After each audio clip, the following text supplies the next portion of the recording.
C'était le 1er octobre 1982, à 20h24, lorsque la 12 ans Marie Kellerman tomba malade dans sa chambre à 1340 East Oak Street à Elk Grove Village, dans l'Illinois. Ses parents, la trouvant dans un état de détresse, la conduisirent rapidement à l'hôpital proche d'Alexian Brothers Medical Center. À l'arrivée, les personnels d'urgence ne purent pas la ranimer. Les médecins de l'hôpital concluront plus tard que la mort de Marie était liée à une dose mortelle de cyanure de potassium ingérée à partir d'une capsule de Tylenol empoisonnée. Sa triste disparition marqua le début d'une série de crimes odieux qui laisseraient la nation dans le choc. Alors que nous plongeons dans la nuit du 1er octobre 1982, la scène à la résidence Kellerman est une de calme étrange, éclairée uniquement par la faible lueur de la lampe de chevet. Un léger parfum de désinfectant s'échappe dans l'air, mélangé aux légères odeurs des fleurs fraîches que sa famille avait placées dans sa chambre juste quelques heures auparavant.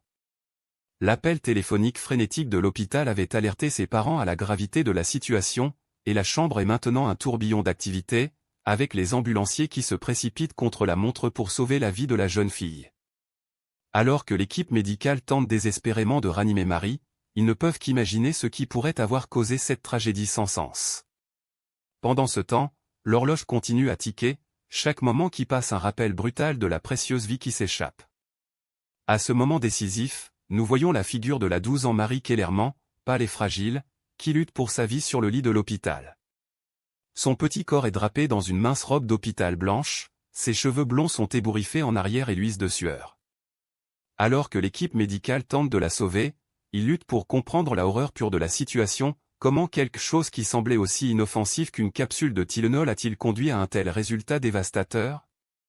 Les médecins et les infirmières sont en état d'alerte, travaillant jour et nuit pour sauver la vie de Marie, mais les heures passent, et l'espoir commence à faiblir. Les parents de Marie, submergés de douleur et d'inquiétude, prient pour un miracle, mais il peut être trop tard. Alors que la famille et l'équipe médicale assistent à l'horreur, des murmures de empoisonnement commencent à se répandre, suivi de discussions frénétiques sur les causes potentielles. Les voisins et les membres de la famille commencent à se demander si cela est plus qu'une tragédie accidentelle. Ils se souviennent avoir vu une boîte de Tylenol sur le comptoir de la cuisine plus tôt dans la journée, et quelques-uns commencent à faire des liens entre la médication et la tragédie en cours. Quelques âmes courageuses se lèvent pour partager leurs observations et leurs intuitions, mais leurs mots sont teints d'incertitude et de doute. L'incertitude qui plane dans l'air est palpable alors que la situation désespérée de Marie devient le point focal d'une mystérieuse affaire en pleine croissance. Marie Kellerman au centre de cette affaire tragique, une fille de 12 ans de Elk Grove Village, dans l'Illinois, une banlieue de Chicago, vivant avec ses parents et quelques membres de sa famille. Marie était une jeune fille avec de grands rêves, elle aimait jouer avec ses amis et assister à l'école, mais ce qui la rendait vraiment spéciale était son cœur généreux et son amour pour les animaux. Elle était connue pour son grand sourire et son rire contagieux, mais derrière ses yeux brillants, elle avait une vie difficile, souvent confrontée aux pressions de la croissance et aux problèmes de santé de son père. Le père de Marie est décédé quand elle était encore un bébé, et sa mère travaillait dur pour subvenir à ses besoins et à ceux de ses frères et sœurs, souvent se référant à ses enfants pour aider avec les tâches ménagères. Cela a rendu Marie incroyablement responsable et indépendante pour son âge, prenant sur elle une grande partie des responsabilités pour aider à la maison. Marie était une jeune fille agréable et relatable, qui malgré tous les défis qu'elle a rencontrés, avait toujours un sourire sur le visage. Malgré ses difficultés, elle restait optimiste et regardait toujours du bon côté des choses. Beaucoup de personnes qui la connaissaient étaient attirées par sa chaleur et sa compassion, et ce n'est pas étonnant que Marie ait laissé une empreinte durable sur tous ceux qui la connaissaient. Son amour pour les animaux, en particulier son chien préféré, la rendait une amante des animaux et une protectrice de toutes les choses vivantes. En fait, beaucoup de ses amis la rappellent encore comme une âme gentille et douce. Les relations de Marie avec sa famille et ses amis étaient très proches, elle faisait confiance à ses parents complètement et leur confiait tout. Elle avait également une relation étroite avec sa grand-mère, qui la regardait souvent quand sa mère était au travail. Mais ce qui est intéressant, c'est que Marie semblait également avoir une relation étroite avec le petit ami de sa mère, qui vivait chez eux depuis quelques mois avant l'incident. Cela a soulevé des questions sur leur relation et sur la façon dont Marie percevait le nouveau partenaire de sa mère. Était-ce un homme qu'elle faisait confiance sans réserve, ou y avait-il quelque chose de plus à leur relation? Au fil des mois qui ont précédé l'incident, Marie semblait s'adapter bien à l'absence de son père et à la présence de son beau-père dans la maison. Mais ce qui a changé, c'est que la mère de Marie a commencé à sortir avec son petit ami, James, et ce nouveau arrangement a apporté beaucoup de changements dans la maison. Les amis de Marie ont remarqué qu'elle semblait un peu plus éloignée que d'habitude, et certains ont rapporté qu'elle semblait stressée et anxieuse. Mais malgré ces signes de warning, personne n'a pensé que la vie de Marie était en danger, ou que quelque chose de sinistre comme un meurtre se cachait dans l'ombre. La question qui se posait à tous était, qu'est-ce qui se passait dans cette maison, et qu'est-ce qui pouvait avoir poussé quelqu'un à commettre un crime aussi odieux? Maintenant, parlons des premiers signes qui ont indiqué que quelque chose n'allait pas. Marie avait été en train de se plaindre de maux de tête et de se sentir mal depuis quelques jours avant l'incident. Mais ce qui a fait sonner les cloches, c'est quand sa mère a trouvé une lettre sur le comptoir de la cuisine, adressée à elle, avec un message qui semblait urgent et cryptique. Lorsque la police a enquêté, elle a découvert que cette lettre n'avait jamais été ouverte, et qu'elle restait un mystère, mais c'était le premier indice qui indiquait que quelque chose n'allait pas. La famille et les amis de Marie ont été choqués et dévastés par sa mort soudaine, mais ce qui est encore plus troublant, c'est qu'ils ont été ignorés. L'enquête de la police a été bâclée, et il leur a fallu des semaines pour considérer que la mort n'était pas un accident. Lorsque les preuves ont monté, et que d'autres personnes sont mortes en consommant le même Tylenol, les autorités ont finalement pris note, mais par ce temps-là, le dommage avait déjà été fait. La question qui se posait à tous était, qui aurait pu faire cela, et comment ont-ils réussi à échapper à la justice pendant si longtemps? Nous ne savons toujours pas qui se cachait derrière les meurtres du Tylenol, ou quel était leur mobile, mais une chose est certaine, l'affaire reste un mystère, et elle continue à hanter les familles des victimes. Était-ce un loup solitaire, ou un groupe de personnes impliquées dans ce complot sinistre? Les relations de Marie avec ses membres de la famille et ses amis l'ont-elles menée au tueur, ou était-elle simplement une victime innocente? Ces questions et d'autres seront répondues dans la prochaine partie de notre enquête, mais pour l'instant, nous vous laisserons avec une dernière question, qu'est-ce si je vous disais que Marie n'était pas la seule à être touchée par cette tragédie? Le 28 septembre 1982, une matinée d'automne typique s'est levée sur la région métropolitaine de Chicago. Le ciel était un bleu brillant avec juste quelques nuages délicats qui se déplaçaient lentement à travers lui. La température était dans les 20 degrés Celsius, avec un léger vent qui portait l'odeur des fleurs en fleurs dans l'air. Les gens allaient à leur routine quotidienne, certains allaient au travail, d'autres à l'école, et quelques-uns allaient à la épicerie locale pour faire leurs courses. Le temps était si agréable qu'il ne pouvait pas être plus parfait. Le 28 septembre 1982 était également une journée qui allait entrer dans l'histoire comme le début d'une des affaires de poison les plus infâmes de l'histoire américaine. Tout a commencé lorsqu'une fille de 12 ans nommée Marie Kellerman a consommé une capsule de Tylenol extra puissance. Elle a été emmenée à l'hôpital, et le lendemain, elle aurait tragiquement perdu la vie.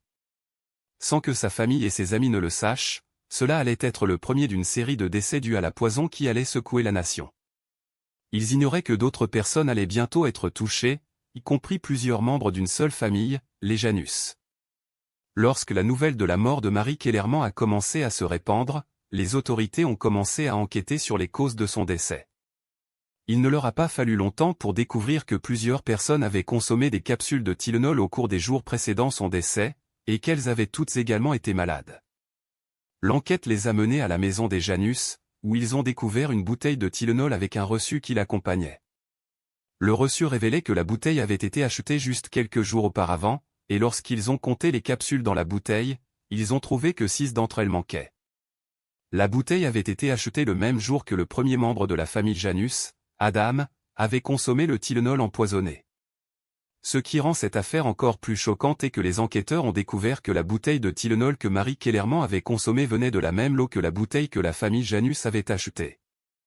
Mais ce n'est pas tout, lorsqu'ils ont testé les capsules de la bouteille des Janus, ils ont trouvé que 4 d'entre elles contenaient presque 3 fois la dose mortelle de cyanure. Et si cela ne suffisait pas, la bouteille avait été laissée sur le comptoir avec le seau encore intact, ce qui rendait encore plus difficile pour les enquêteurs de comprendre comment le poison avait été introduit dans les capsules. À la réflexion, cela semblait comme un puzzle insoluble, mais les enquêteurs étaient déterminés à en savoir plus. Alors qu'ils continuaient à creuser plus profond, ils allaient découvrir une vaste conspiration qui allait secouer la nation à ses fondements. La famille Kellerman était l'une des premières à être touchée par le Tylenol empoisonné, et comme nous le savons tous, elle a tragiquement perdu la vie. Sa famille était sous le choc, et elle ne comprenait pas comment quelque chose qui semblait si innocent pouvait devenir si mortel. Ils étaient rejoints par la famille Janus, qui a également perdu plusieurs de ses proches de la même manière. Et comme plus et plus de cas étaient signalés, le public a commencé à réaliser la gravité de la situation. La région métropolitaine de Chicago était sous le choc, et les gens paniquaient. La question qui était sur toutes les lèvres était, qui était derrière ce crime odieux? Commentez ci-dessous, qu'est-ce que vous pensez qui s'est vraiment passé ici? Était-ce un employé déçu, une entreprise rivale qui essayait de saboter la concurrence, ou peut-être quelque chose de plus sinistre? Nous allons explorer toutes les théories et essayer de reconstituer les événements de cette journée fatale. Restez connectés pour la prochaine émission, où nous allons plonger dans l'ampleur de ce qui s'est passé et les réactions immédiates des autorités. En regardant en arrière sur les événements du 28 septembre 1982, il est difficile de croire la taille de la tragédie qui s'est déroulée.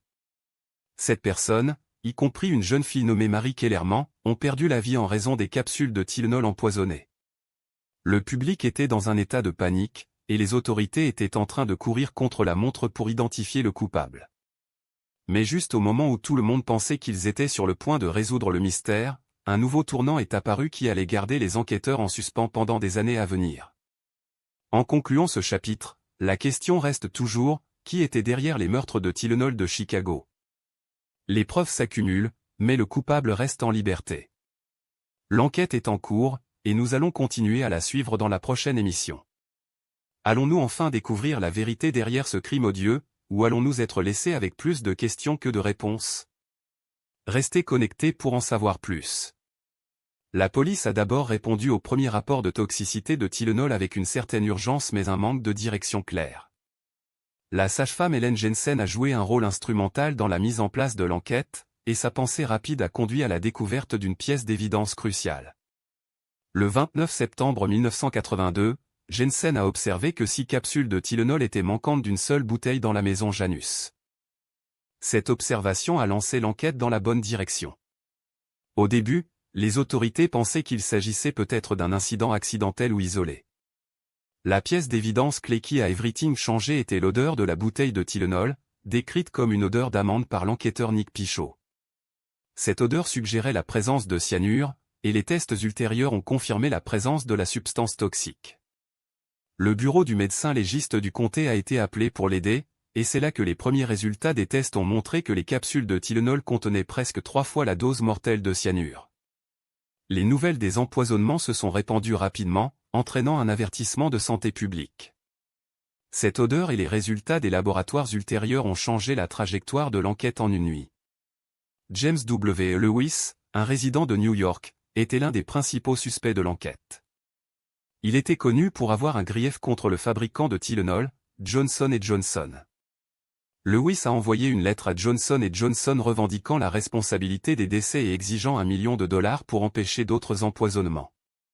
Il a été plus tard traqué et arrêté, mais lorsqu'il a été interrogé, il a nié toute implication et a affirmé que la lettre était un canular.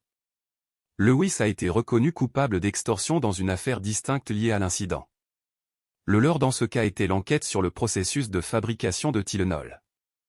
Les autorités ont passé des mois à enquêter sur la possibilité de contamination à la usine de fabrication de Tylenol, mais aucune preuve de contamination intentionnelle n'a jamais été trouvée. L'enquête a été menée par la FDA, qui a finalement déclaré le fabricant innocent.